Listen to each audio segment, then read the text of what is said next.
9th कक्षा में आप लोगों का स्वागत है सबसे पहले, क्योंकि आप लोग पहले कक्षा में आए हैं, नामांकन आपका हुआ है और पहली कक्षा आपकी आज शुरू होगी, जिसमें पहला पाठ संस्कृत का, उसका नाम है, प्रथम पाठ है ईश स्तुति।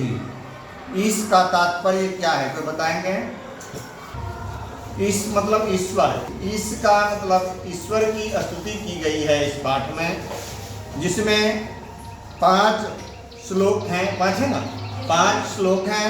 पांचों श्लोक में अलग अलग उपनिषद से लिया गया है, अलग अलग उपनिषद से ये मंत्र या श्लोक लिया गया है जो ईश्वर की स्तुति करता है, ईश्वर की स्तुति को बताता है। उसी पाठ को आज मैं आपके सामने पहले 2-4 बार आपको पढ़ाऊंगा, फिर उसका अर्थ बताऊंगा।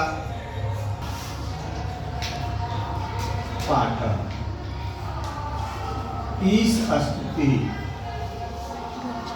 ईश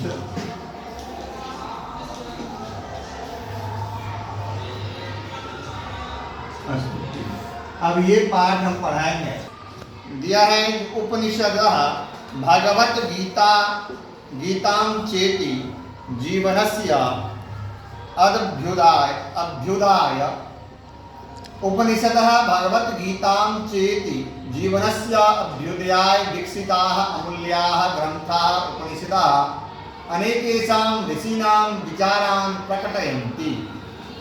इसमें दिया उपनिषद भगवत गीता और चेति, चेति च मतलब और, तो कहते हैं उपनिषद और भगवत गीता जीवनस्य, जीवन के, अभ्युदय उदय के लिए, अर्थात जीवन के उत्थान के लिए, जीवन के हमारे जीवन को बनाने के लिए, हमारा जीवन अच्छा चले उसके लिए दीक्षिता, दीक्षित अमूल्याः ग्रंथाः, अमूल्य ग्रंथ उपनिषद अनेकेषां ऋषीणां, अनेकों ऋषियों के विचारों को, उनके मतों को, उनके विचारों को प्रकटयन्ति, प्रकट करता है, बताता है। भगवत गीता तो केवलस्य योगेश्वरस्य कृष्णस्य, कहते हैं भगवत गीता में तो केवल योगेश्वर, योगों के जो ईश्वर हैं, योग के जो मालिक हैं, भगवान कृष्ण का बताया गया। उभयत्रापि, उभय मतलब दोनों, अत्र मतलब यहाँ, तो कहते हैं उभयत्रापि परमात्मनः, अर्थात यहाँ पर दोनों में परमात्माओं की सर्वशक्ति संपन्नता दर्शिता। अर्थात दोनों पुस्तकों में, दोनों ग्रंथों में बताया गया है भगवान ईश्वर ही सर्वशक्ति संपन्न है। अस्मिन् पाठे, और इस पाठ में तस्यैव, तस्य एव संधि आपने पढ़ा होगा। संधि में तस्यैव कौन सी संधि है तो बताएंगे। तस्यैव संधि पढ़ी है ना 8वां में, क्या तस्यैव में कौन सी संधि? तस्य प्लस एव, बताइए। हाँ, संधि कौन सी? तस्यैव, एक 3 मात्रा जहां लगी होगी, याद मैं बता रहा हूं, आप याद रखिएगा, इसके सब दिन चलेगा ही आपका। 3 मात्रा जहां लगी है वो है गुण, R A O। वैसे गुण तो होता है अ, इसमें उरंडपरा से रपरत होता है, एक सूत्र है उरंडपरा, जिसमें अर्थ माना जाता है, आपको समझने के लिए अर्थ लिखा जाता है। तो ये तीनों जहां मात्रा लगी रहेगी वो गुण संधि कहलाएगी। कौन संधि? गुण संधि। ऐसे ही 3 मात्रा है आर, आई और औ। ये जहां लगा रहेगा वो वृद्धि कहलाएगा, वृद्धि संधि कहलाएगा। लगभग यही होता है, कहीं कहीं अपवाद में कोई कोई उदाहरण में नहीं रहता है, दूसरा सूत्र लग जाता है, लेकिन लगभग यही रहता है। अब इसका उदाहरण जब मैं संधि पढ़ाऊंगा तब बताऊंगा। तो यहाँ कौन संधि है?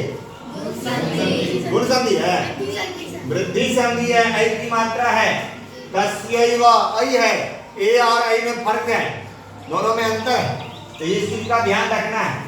तस्यैव में ऐ की मात्रा है तो ये वृद्धि संधि, तो कहते तस्यैव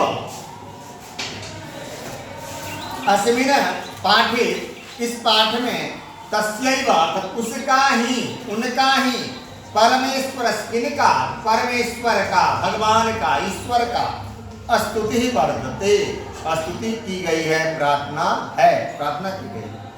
अब एक दो जैसे मैं पढ़ूंगा वैसे ही आप पीछे पीछे पढ़ेंगे। सस्वर, सस्वर का मतलब है स्वर सहित, साथ साथ पढ़ेंगे। एक जैसे आप, एक बच्चा आगे है एक पीछे है, जैसे मैं पढ़ूंगा वैसे पढ़ना है। यतो वाचो निवर्तन्ते, अप्राप्य मनसा सह, यतो वाचो निवर्तन्ते, अप्राप्य मनसा सह, आनंदं ब्रह्मणो विद्वान्, आनंदं ब्रह्मणो विद्वान्, न बिभेति कुतश्चन, यतो वाचो निवर्तन्ते, अप्राप्य मनसा सह, आनंदं ब्रह्मणो विद्वान्, न बिभेति कुतश्चन, यतो वाचो निवर्तन्ते, अप्राप्य मनसा सह, आनंदं ब्रह्मणो विद्वान्, न बिभेति कुतश्चन। ये मंत्र जो है, ये श्लोक तैत्तरीयोपनिषद से लिया गया है। तैत्तरीयोपनिषद एक उपनिषद का नाम है, उससे लिया गया है।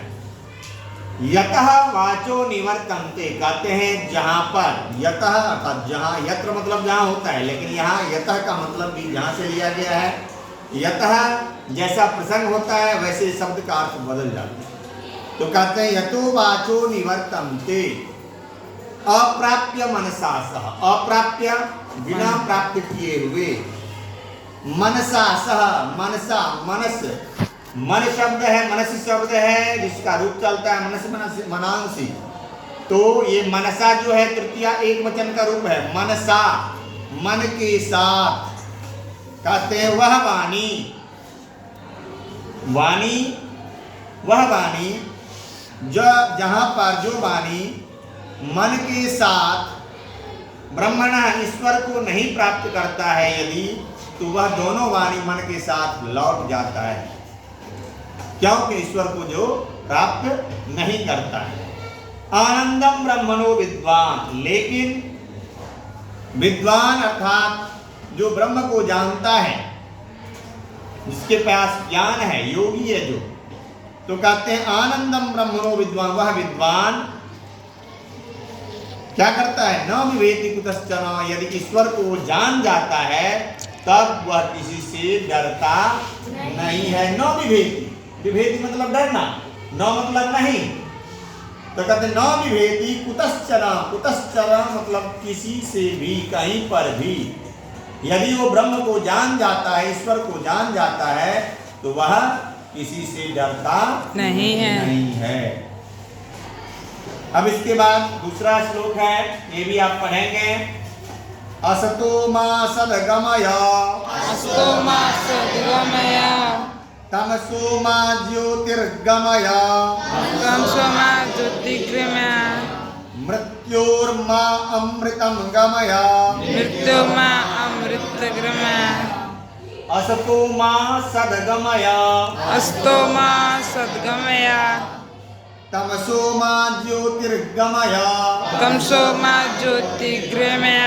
मृत्योर्मा मृत्युर्गमय, मृत्योर्मा अमृतं गमय, मा सद्गमय अस्तो मा सद्गमय तमसो मा ज्योतिर्गमय तमसो मा ज्योतिर्गमय मृत्योर्मा अमृतम गमय। मृत्युर्मा अमृतगमय। अब इसमें अर्थ दिया है असतो मा ज्योतिर्गमय सद्गमय। सद तो असतो मा सद्गमय, असतः अर्थात कुमार्गः, अच्छे मार्ग जहां नहीं है। कहते हैं ईश्वर, यदि मैं खराब रास्ते पे चल रहा हूं, कुमार्ग मतलब खराब, कुत्सितः मार्गः, इसका विग्रह होगा कुत्सितः मार्गः कुमार्गः। कुत्सित मतलब खराब, तो कहते हैं यदि मैं कुमार्ग पे चल रहा हूं तो मेरे अच्छे मार्ग मुझे बताएं, अच्छे मार्ग पर ले चलें, ले चलो अच्छे मार्ग। फिर है तमसो मा ज्योतिर्गमय, तमसः अर्थात अंधकार। कह रहे हैं यदि मेरे अंदर अंधकार है, अंधकार का मतलब अज्ञान रूपी अंधकार, तो तमसो मा ज्योतिर्गमय, ज्ञान रूपी ज्योति में ले चलो, अर्थात अज्ञान रूपी अंधकार को निकालकर, अंधकार से निकालकर अज्ञान रूपी प्रकाश में ले चलो। बच्चा जब जन्म लेता है तभी से सीखता है। कब तक सीखता है? कितने की उम्र है हमारी सीखने की? बताइए, उम्र हमारी कितनी है सीखने की? कब तक हम सीखते हैं? 18 वर्ष। हम कितने साल तक? जोर से बोलो, जो बोलो। 2 या 3 वर्ष। 3 वर्ष तक सीखते हैं, उसके बाद सीखना छोड़ देते हैं। नहीं सर, 30 साल तक, हाँ ये 18 वर्ष तक। 18 वर्ष तक। तो ये सब गलत है आपका उसका। हाँ, जन्म से मृत्यु पर्यंत मानव सीखता है। जन्म से लेता है तब से बच्चा सीखना शुरू करता है, और जब तक हमारी मृत्यु होती तब तक हम सीखते जाते हैं। अब इसमें पहले इसका अर्थ पहले कर देते हैं, फिर बताते हैं कैसे सीखता है। इसमें है तमसो मा ज्योतिर्गमय, तमसा अर्थात अंधकार से हमें प्रकाश की ओर ले चलो। और मृत्यु मा अमृतम गमय, और मृत्यु से हटाकर हमें अमरता की ओर ले चलो। लेकिन जिस का जन्म हुआ है ये एक ध्रुव सत्य है, जिसका जन्म हुआ है निश्चित है उनकी मृत्यु होगी, उनकी मृत्यु होना निश्चित है। तो आज 2 ही श्लोक पढ़ाएंगे, आज की कक्षा यही समाप्त होगी। श्लोक पढ़ाएंगे, फिर पूरा प्रश्न उत्तर का उत्तर बने, ठीक है।